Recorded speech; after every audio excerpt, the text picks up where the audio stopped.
نحمده ونستعينه ونستعينه ونعوذ بالله من شرور انفسنا ومن سيئات اعمالنا من يهده الله فلا مضل له ومن يضلل فلا هادي له واشهد ان لا اله الا الله وحده لا شريك له واشهد ان محمدا عبده ورسوله اما بعد فقد قال الله تعالى في القران الكريم والفرقان المجيد أعوذ بالله من الشيطان الرجيم بسم الله الرحمن الرحيم يا أيها الناس اتقوا ربكم الذي خلقكم من نفس واحدة وخلق منها زوجها وبث منهما رجالا كثيرا ونساء واتقوا الله الذي تساءلون به والأرحام إن الله كان عليكم رقيبا கண்ணியமும் மற்ற பெருங்கண்ணும் இருந்த எல்லாம் வல்ல அல்லாஹ்வின் நல்லடியார்களே, அன்பிற்குரிய சகோதரர்களே சகோதரிகளே, வார நாட்களிலே உதயதரமாக இருக்கக்கூடிய இந்த ஜும்மாவிலே அல்லாஹ்வுடைய அன்பையும் அருளையும் பெற வேண்டும் என்ற நோக்கத்துடன் நாம் இங்கே ஒப்புக்கொண்டிருக்கிறோம். நாம் அனைவரின் மீதும் அநேக என்னுடைய சாந்தியும் சமாதானம் என்று நிலவுகின்றதாக என்னுடைய இந்த ஜும்மாவுடைய அன்புக்குரிய சகோதரர்களே சகோதரிகளே, இந்த உலகத்தில் படைக்கப்பட்டிருக்கக்கூடிய எந்த ஒரு இனமாக இருந்தாலும் இருவேறு விதங்களாக இறைவன் படைத்திருப்பதை நம்மால் யதார்த்தத்தை காண முடியும். மனிதர்களிடத்திலும் கூட ஒருவர் பலமானவராகவும் இன்னொருவர் பலவீனமானவராகவும், ஒருவர் செல்வந்தராகவும் இன்னொருவர் ஏழையாகவும், ஒருவர் நோயாளியாகவும் இன்னொருவர் ஆரோக்கியமாகவும், இப்படி ஒவ்வொரு மனிதர்களிடத்திலே பலவிதமான ஏற்றத்தாழ்வுகளை இறைவன் வழங்கி இருப்பதை யதார்த்தத்தில் இந்த உலகத்தில் நம்மால் காண முடியும். இந்த ஏற்றத்தாழ்வு என்பது உலகத்தில் மனிதர்களுக்கு இறைவன் ஏற்படுத்தி இருப்பது என்பது எதற்காக சொல்லி சொன்னால், யார் பலமானவனாக இருக்கிறானோ, யார் உடல் ஆரோக்கியமுடையவனாக இருக்கிறானோ, யார் செல்வந்தராக இருக்கிறார்களோ அவர்கள் இன்னொருவரை அரவணைக்கிறார்களா, அன்பு செலுத்துகிறார்களா, அவர்களிடத்திலே மனிதநேயம் என்ற அந்த பண்பை அவர்கள் தெரிவிக்கிறார்களா அப்படிங்கிற ஒரு உணர்வை ஏற்படுத்துவதற்காகத்தான் இறைவன் இப்படிப்பட்ட ஏற்றத்தாழ்வை ஏற்படுத்துகிறார். ஆனால் இந்த ஏற்றத்தாழ்வை இன்றைக்கு இருக்கக்கூடிய உலகமானது எப்படி பார்க்கிறது என்று சொன்னால், மனிதநேயம் என்பது பரவலாக நாம் பார்த்தோம் என்று சொன்னால் சுயநலவாதியாக மாறிக்கொண்டிருக்கக்கூடிய ஒரு காலகட்டமாக இன்றைக்கு இருக்கக்கூடிய நவீன காலகட்டம் மாறிக்கொண்டிருக்கிறத பார்க்க முடியும். ஒருவருடைய சூழ்நிலை கீழே விடக்கூடிய நிலைக்கு தள்ளப்படுவது என்று சொன்னால், அதை பார்த்து சிரிக்கக்கூடிய, அதை பார்த்து எண்ணி நகையாடக்கூடிய, அதை நக்கலெடுத்து அதை கேலி செய்து பேசக்கூடிய ஒரு சமூகமாக இன்றைக்கு சமுதாயம் மாற்றப்பட்டுக் கொண்டிருக்கிறது. அவன் பலவீனமாயிட்டா, ஊனமாயிட்டா, தடுமாறி இருக்கிறான்னு சொன்னா அவனுக்கு கை கொடுத்து உதவுவது நம்முடைய கடமை. இப்படிதான் மனிதன் பார்க்க வேண்டும். ஆனா அவனுடைய பார்வை எப்படி இருக்கு? உடந்துட்டான் பாரு அப்படின்னு பார்க்கிறான். இதை பார்த்து சிரிக்கிறான், கேலி செய்யலாம். இந்த மாதிரி இந்த சமுதாயம் நவீனத்திற்குரிய ஒரு காலகட்டமாக மாறுகிறது. இதற்கான ஒரு அடிப்படை தளமாக சினிமா என்ற மோசமான கலாச்சாரமும் இதில் அடங்கியிருக்கு. எதை பார்த்தாலும் அதை நகைச்சுவையாக தான் பார்க்கணும், அதுல நம்ம மனிதநேயத்தை எப்படி பார்க்கணும், அதுல எப்படி இரக்கத்தை பார்க்கணும், அதுல எப்படி அன்பு செலுத்தணும் அப்படிங்கிற ஒரு பண்பை என்ன செய்து தூக்கி எறியக்கூடிய ஒரு விதமாக இந்த கலாச்சாரத்தை இது மாற்றிக் கொண்டிருக்கு. அன்றைய காலத்தினுடைய பாடல் வரிகளில் சில கவிஞர்கள் கூட சொல்லுவாங்க, உண்ணா இருக்க கத்துக்கணும், இந்த உண்மையை சொன்னா கத்துக்கணும் அப்படின்னு. காக்கா கூட்டத்தை பாருங்க, அதுக்கு கற்றுக் கொடுத்தது யாருங்க? ஒரு காக்கா கூட தன்னுடைய இனத்தில் ஏதாவது ஒரு பாதிப்பு ஏற்பட்டுச்சுன்னு சொன்னா, ஏதாவது ஒரு பிரச்சனை ஏற்பட்டுச்சுன்னா, ஒரு செத்து போயிடுச்சுன்னு சொன்னா, அதை தூக்குவதற்கு, அதை கூப்பிட்டு பிறருக்கு அதை தெரிவிப்பதற்கு அது கூட என்ன செய்யும்? ஒரு கூட்டத்தை கூட்டும், கத்தும். அதற்காக அதெல்லாம் இறக்கப்படும். ஆனால் இந்த மனித சமுதாயம் ஒருவன் பாதிக்கப்பட்டார் என்று சொன்னால் அதை பார்த்து நகைச்சுவையாக பேசுவதற்கு கற்றுக்கொண்டிருக்கிறதை விட அதை புகைப்படங்கள் எடுத்து பிறருக்கு அனுப்பி அதை பார்த்து கேளிக்கை செய்வதற்கு கற்றுக்கொண்டிருக்கிறது. இந்த சமுதாயம் மோசமான நிலைக்கு மாறி இருக்கிறது என்பதை பார்ப்போம். அப்ப இன்றைக்கு சூழ்நிலை எப்படி இருக்கு தெரியுமா? வசதி படைத்தவன் தரமாட்டான், வயிறு பசித்தவன் விடமாட்டான் அப்படிங்கிற நிலையில தான் இன்றைக்கு இருக்கக்கூடிய சமுதாயம் போயிடுது. ஏன் சூழ்நிலை? நான் கஷ்டத்துல இருக்கிறேன், நான் காலம் ஃபுல்லா கஷ்டப்பட்டு தான் இருக்கிறேன். வசதி படைச்சவன் ஏதாவது பார்க்கறானா, உதவி செய்யறானா, மனித நேயத்தோட அதை அணுகுறானா அப்படின்னு சொன்னா கண்டும் காணாமல் இருக்கிறான் அப்படிங்கிறத யதார்த்தத்துல பார்க்கணும். ஆனால் இதை இஸ்லாம் ஆரம்ப காலத்திலேயே இந்த மார்க்கம் எடுத்து சொல்லப்படக்கூடிய ஆரம்ப காலகட்டத்திலிருந்து இந்த பண்பை மனிதர்களுக்கு போய்த்திருக்கிறது. எப்படி போய்த்திருக்கிறது? அல்லாஹ் திருமறை குர்ஆன்ல சொல்றான், சூரத்துல் நிசாவுடைய முதல் வசனம் ஒவ்வொரு முறைகளிலும் பேசப்படுகிறது. கேட்டிருக்கிறோம். யா அய்யுஹன்னாஸ், மனிதர்களே, இறைவன் அழைத்து சொல்லுகிறான். ஒட்டுமொத்த மனித சமுதாயத்திற்கும் இந்த மனித நேயத்தை போதிக்கிறான். எப்படி போதிக்கிறான்? இத்தகு ரப்பக்கும், உங்களுடைய இறைவனை நீங்கள் அஞ்சிக் கொள்ளுங்கள். அல்லதி ஹலக்கக்கும் மின் நஃப்ஸின் வாஹிதா, நீங்கள் அனைவரும் ஒரே ஒரு மனிதரிலிருந்து படைக்கப்பட்டிருக்கிறீர்கள். வஹலக்க மின்ஹா ஸௌஜஹா, அந்த ஒரு மனிதரிலிருந்து தான் அவருடைய துணைவியரை இறைவன் ஏற்படுத்தி இருக்கிறார். வஹலக மின்ஹா ஸௌஜஹா வபத்த மின்ஹுமா ரிஜாலன் கஸீரன் வநிஸா, அதிலிருந்து தான் நீங்கள் ஆண்களாகவும் பெண்களாகவும் பல குலங்களாகவும் கோத்திரங்களாகவும் நீங்கள் இந்த உலகத்திலே பல்கி பெருகி இருக்கிறீர்கள். அல்லாஹ் சொல்றான். உலகத்துல நீங்க உருவாகி இன்னைக்கு மக்களா வாழ்ந்து கொண்டிருக்கிறீங்கன்னு சொன்னா ஒட்டுமொத்த மனிதனுடைய இனமும் உருவானது என்பது ஒரு தாய் தந்தையில் இருந்துதான், ஒரு மனிதனுடைய ஒரு சமூகத்திலிருந்து தான் நாம் உருவாகி இருக்கிறோம். நாம் அனைவருமே ஒரு தாய் தந்தைக்கு பிறந்தவர்கள், நாம் அனைவருமே சகோதர சகோதரிகள் என்ற அந்த பண்பை அந்த மார்க்கம் நமக்கு போதிக்கிறது. தமிழ் பேசக்கூடிய மனிதர்களாக இருந்தாலும் அவருக்கு தான் தாய் தந்தை அவர்தான். மலையாளம் பேசக்கூடியவராக இருந்தாலும் அவர் தாய் தந்தை அவர்தான். ஆங்கிலம் பேசக்கூடியவராக இருக்கார், அவருக்கும் தாய் தந்தை அவர்தான். நீ எந்த மொழி பேசினாலும், எந்த நாட்டிலே வாழ்ந்தாலும், எந்த இடத்திலே இருந்தாலும் சரி, உலகத்தில் இருக்கக்கூடிய அனைத்து மனிதர்களுக்கும் ஆதி பிதாவாக இருக்கக்கூடியவர்கள் அந்த ஒரு ஜோடி தான். அவர்கள் என்னதாப்பா நீங்க உலகத்துல இப்படி அதிகமாக நீங்க உருவாகி இருக்கிறீங்க என்ற அடிப்படையை மார்க்கம் சொல்லுது. இப்ப சிந்திச்சு பாருங்க, நம்ம வெளியில போகிறோம், ஒருத்த கஷ்டத்துல இருக்கிறான், அவன் ஏழ்மையா இருக்கிறான், அவன் ஒரு உதவியில் இருக்கிறான். நம்முடைய பார்வை எப்படி இருக்கும்? ஏன் சகோதரன் என்னிடத்துல உதவி கேட்கக்கூடிய நிலையில இருக்கிறான் அப்படின்ற உணர்வு எனக்கு அந்த இடத்துல ஏற்பட்டுச்சுன்னு சொன்னா அவனை நான் பார்த்து சிரிச்சுட்டு போவானா? கண்டு காணாமல் போவானா? அவனுடைய நிலை மாறுவதற்கு அவனுக்கு உதவி செய்வான். எப்படிப்பட்ட மனநிலை இடத்துல உருவாகும்? அவருடைய சிரமத்தை போக்குவதற்கு, அவருடைய கஷ்டத்தை போக்குவதற்கு என்னால் என்ன முயற்சி செய்ய முடியுமோ அதை நான் செய்வேன் என்று அந்த மனப்பான்மை அவரிடத்தில் தோணும். அப்ப இந்த பண்பை அல்லாஹ் என்ன செய்யலாம்? இந்த மார்க்கத்தில் இருக்கக்கூடிய அனைவருக்கும், இந்த மார்க்கத்தில் இருக்கக்கூடிய ஒவ்வொரு முஸ்லிம்களுக்கும் இதை போய்த்திருக்கிறான். அதோட மட்டும் நிறுத்தினா சொல்லும்போது இந்த வசனத்தில் எப்படி சொன்னா, யா அய்யுஹன்னாஸ், மனிதர்களே, இது உனக்கு மட்டும் இல்லப்பா, முஸ்லிம்களுக்கு மட்டும் இல்ல, ஒட்டுமொத்த மனிதர்களுக்கும் இதுதான் செய்யும்.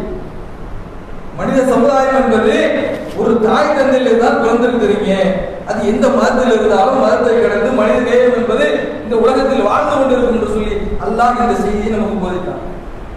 இந்த செய்தியை நபிகள் நாயகம் ஸல்லல்லாஹு அலைஹி அவர்கள் தன்னுடைய சமுதாயத்திற்கு போதிச்சாங்க.